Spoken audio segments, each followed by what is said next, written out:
You're watching Notepad with me, Ibrahim Sani. Today we shall explore this very interesting company called Paid, P-A-Y-D. They are a financial platform that talks to employers and see how they can actually improve on employers' payment structure, particularly cash management. Paid is a comprehensive earned wage access or EWA solutions provider. EWA goes by many names, for instance, on demand pay, salary advance, instant pay, and the likes. And of course, very recently they have announced that they have raised about 1.7 million US dollars in seed round funding. Joining us from Singapore is one of the co-founders as well as the CEO, Justin Kong. Justin, thanks for taking the time to speak with us. Thanks for having me on the show, Ibrahim. Good to meet you. Yeah, it's good to meet you too. Justin, I want to explore a little bit more about Paid, but before that, maybe you can talk to us in terms of the industry per se first. The rise of earned wage access globally, or EWA, and in Malaysia is, of course, taking everyone's interest as well. So perhaps you could share with us, for the people that don't know, what is EWA and why businesses need it?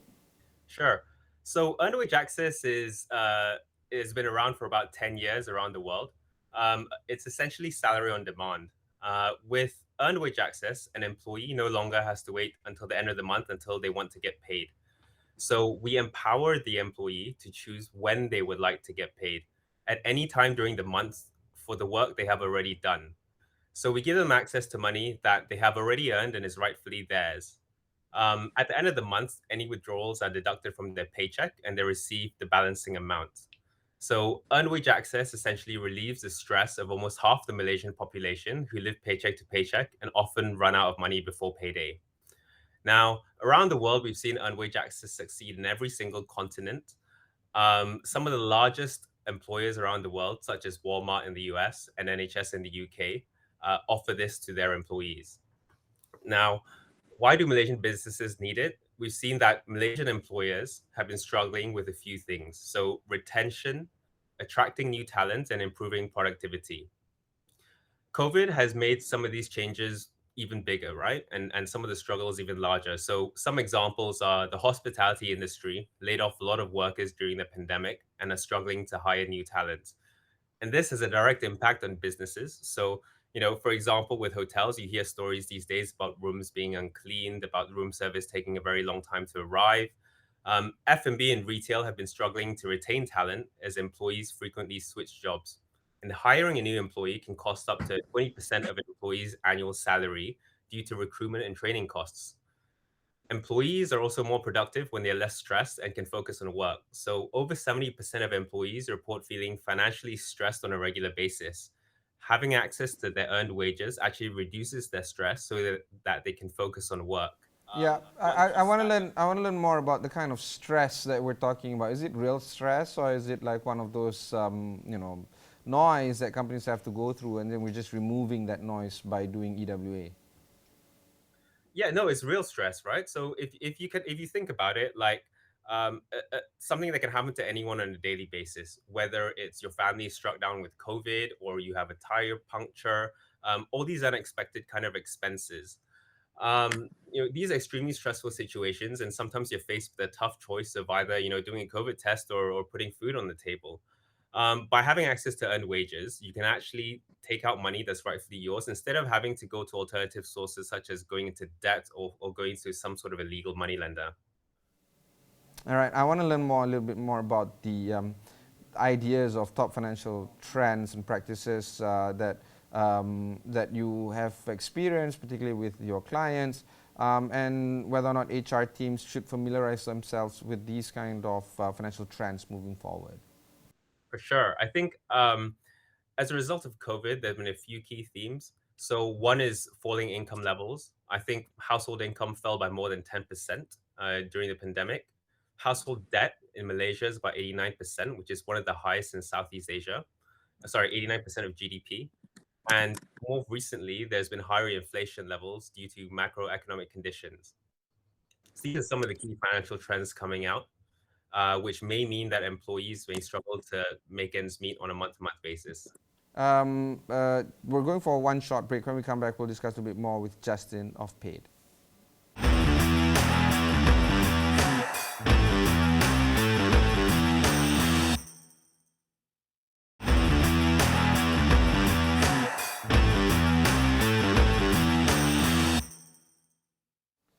Welcome back. This is Notepad. Joining us on the line from Singapore is Justin Kong, the CEO and co-founder of Paid. Justin, let's talk a little bit more about what Paid is all about. People need to know about the kind of mission that you're up to and perhaps some of the markets that you're serving, and in particular, if you're serving Malaysia.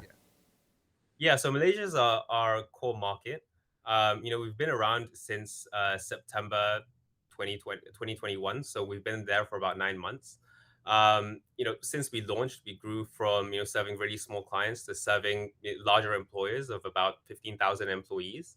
So we've been around for about 9 months, and we continue to serve the Malaysian market and grow with the funding that we've recently gotten. Of course, we need to know a little bit more in detail about how Paid is actually assisting both employers and employees alike, and perhaps some of the business sizes that could be thought about when it comes to trying to use Paid solutions. So from an employee's perspective, um, about half the Malaysian population live paycheck to paycheck and often run out of money before the end of the month. And they're really limited options, right? So typically they go to family and friends, which is not ideal. Sometimes they are in the same financial situation as they're in. Otherwise they end up going to illegal money lenders. So by actually giving them access to earned wages, we actually solve a lot of their problems. So some of the key reasons why an employee may use us are things like basic necessities. So food and petrol is the key thing that comes up, repaying their loans on time. Previously, without earned wage access, they may ignore the loan repayment and they will pay it at the end of the month when they get the salary. And this would have impact on costs. So they would have late interest payments and late fees. And also it affects their credit rating. Another key reason is supporting family members. These are some of the key reasons why people take money out from us. Now, a lot of the time, people don't actually need a lot of money, so they shouldn't actually go into debt. But um, they only need a few hundred ringgit at any given point in time. So that's kind of how we help the employees. Yeah, so how does it work? Like if they go for consulting with you guys, do you guys charge up front, or some of the solutions be made available for free and then there's an add-on solutions later, or is there a subscription model involved? So for us, we only charge a small flat fee per withdrawal, and that's charged to the employee. Now, it doesn't matter how much money they take out; it's just a transaction fee. So there's no such thing as late interest payments or late fees with a model like ours. The employee doesn't actually have to go into debt. They pay a small transaction fee to access a salary that rightfully belongs to them. Is this regulated? It's not regulated, and it isn't a regulated model anywhere around the world because we're not essentially lending money. Now that has its pros and cons, right? So with lending money, you can actually take out a larger amount, but with earned wage access, it's limited to the amount of money that you've actually earned to date. And because of that, we're just improving on the cash access, but at the same time, what about financial literacy, financial prudency, and of course, financial management, so to speak? So, we see ourselves as a financial well-being platform. So earned wage access is just a part of it. Our real mission is to improve employee financial well-being. Now, there are steps in the process. So, first thing we see earned wage access as reducing financial stress. So if you want to think about it, it's like insurance, but for your finances. So if you need it, you can use it. If not, you don't have to. Second thing that we're doing is improving financial literacy. We're doing this in partnership with Ringgit Plus by providing content within our app. So it could be video content, written content, it could be financial tools to measure your financial health. The third thing that we want to do is improve financial stability, and we will do this through a savings product. If you want to save, say, 100 ringgit a month for a specific purpose, like going on a holiday, paying for your children's tuition fees, or buying a car, you can save a certain amount, which is deducted from your paycheck. The last pillar that we see is financial inclusion. So things like insurance and investments. But you don't go from, living paycheck to paycheck with no financial education to investing properly and buying the right types of insurance to protect yourself and your family. Of course, you guys have managed to raise 1.7 million USD in seed funding, and of course, the seed funding is led by IFS Capital. What would be some of the ideas that you're going to be that you have in mind in terms of deploying the seed funding that you have right now?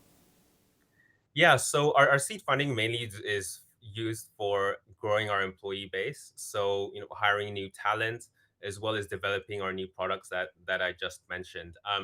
IFS is our lead investor, but we do have other really good investors on our cap table, like Pinjana Capital, which is part of the National Recovery Fund. We've got the Hive Southeast Asia, one of the VC funds there. 1982, which is another VC fund. We've got some good angel investors as well, including Eric Cheng from Cosm. So we are using that money mainly to provide a better service and bring new products to the market. So how would folks like IFS Capital, 1982 Ventures, Hive, Southeast Asia, as well as Penjana, going to pull in their kind of network, and how do you leverage off their I guess networking capabilities to grow your business? Sure, I suppose one is good publicity. Bringing a new model like earned wage access to the market. You know, a year ago, no one had heard of earned wage access. Now, I think it's a very different situation where a lot of employers have heard about earned wage access. So maybe a year ago, a lot of it was around education, whereas now they know about it and they're deciding, whether to use paid or whether to use competitor of ours. Having our investors like Pinjana gives us access to their network, so it helps us bring in new clients and promote earned wage access. IFS Capital are a lender in Singapore, so they provide us with a large balance sheet in order to pre-fund these earned wages. All right, that's extremely interesting. So they give you access to a larger balance sheet. That means you are, in a way, what, leveraging off their lending capacity, or is it like cash up front from them to you guys? How does that work? What do you mean by having access to larger balance sheet? Yeah, exactly. So with the earned wage access model, we don't charge employers for providing the service to the employees. So they don't have to pre-fund any of the amount which we disperse to employees before payday. We fund that ourselves with our own balance sheet, which IFS helps us support. Okay, that's quite interesting. So for example, we know like some competitors actually require companies to pre-fund some certain amount, right? Which you would then draw on to pay your employees, but that affects employers' working capital. So with us, we don't actually do that. We fund it ourselves, and so there's no impact on working capital for the employers. So is that like a sweetheart deal between IFS Capital and you guys? Like, low interest rate, no interest rate? I wouldn't go into too much detail, but yes, I mean, it's part of the reason why they wanted to invest in us, right? Because they're typically a lender and they understand that with earned wage access, the underlying credit risk is a high credit employer, right? We don't, serve very small companies, but we serve companies 5, 10,000 employees. So with these larger companies, they have good credit risk. So earned wage access essentially, we transfer the credit risk from, say, a poor credit individual to a high credit employer. So if you want to think about it, it's like kind of invoice factoring for your salary on a retail level. Yeah, I can imagine that. Yeah, Invoice factoring for at a retail level via a conduit that is the company, and of course it's funded fully by you guys yeah, to the company, and of course the capital is provided by IFS Capital at a particularly interesting rate, I presume. I'm pretty sure there's not much you can share right now. So it's a pretty, I guess, sweet setup. It's a good deal for paid.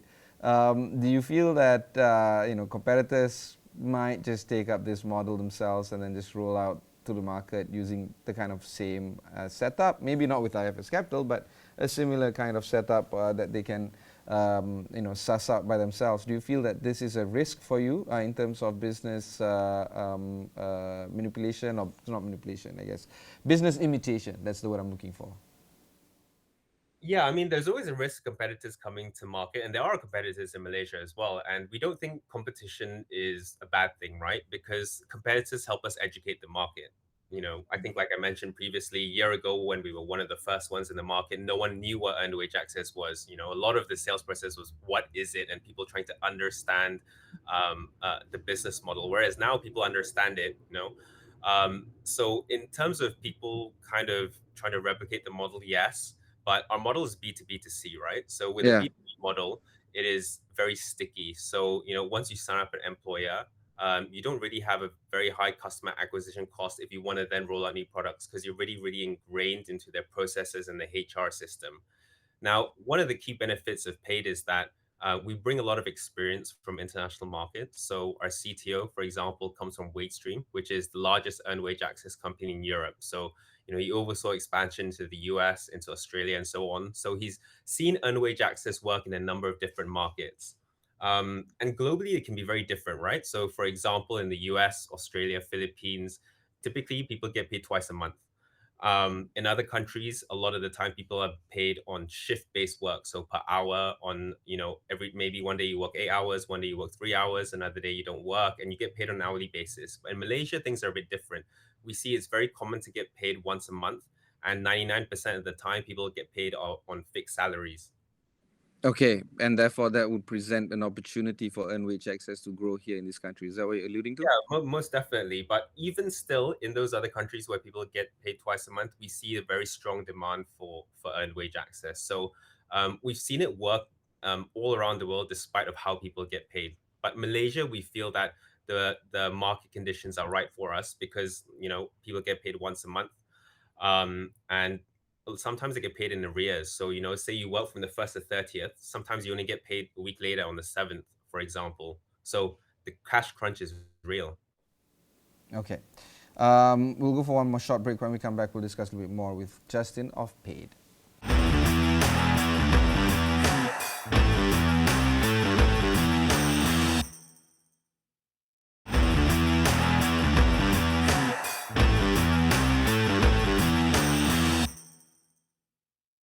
Thanks for staying on with us. Joining us from Singapore is Justin Kong, the CEO and co-founder of Paid. Justin, let's talk a little bit more about some of the markets that you want to grow out of. Of course, you've mentioned repeatedly that Malaysia is one of the key markets that you're operating out of.